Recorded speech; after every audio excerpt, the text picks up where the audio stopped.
Any official response from Damascus so far, but sources close to the government are saying that the fact that the United Nations envoy to Syria, Staffan de Mistura, is refusing the formation that the three guarantors, Turkey, Iran and Russia,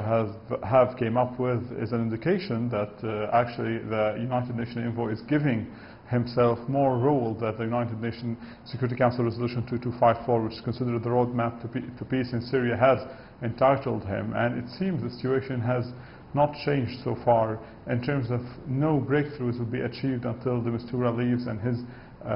successor comes along to see if the Syrian government will be able to reach some kind of agreement with the new United Nations envoy. As for the Syrian opposition, different factions of the opposition have issued different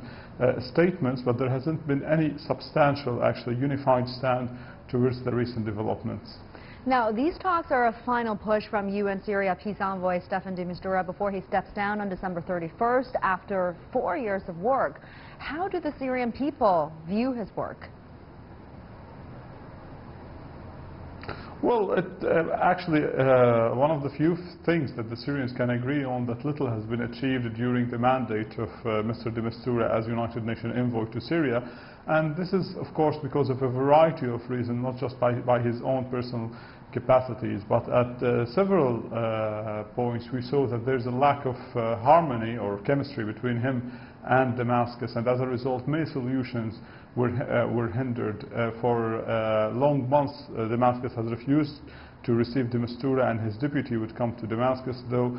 neither the United Nations envoy's office nor the Syrian government have actually confirmed this, but it was obvious by his absence from coming to Damascus for long periods of times. As a result, the general perception of the United Nations work in terms of mediating a peaceful solution in Syria is not very positive. And this is again one of the few things that the opposition and the government are agreeing on, that the United Nations has been unable to achieve any substantial breakthroughs in the conflict. But again, people understand that this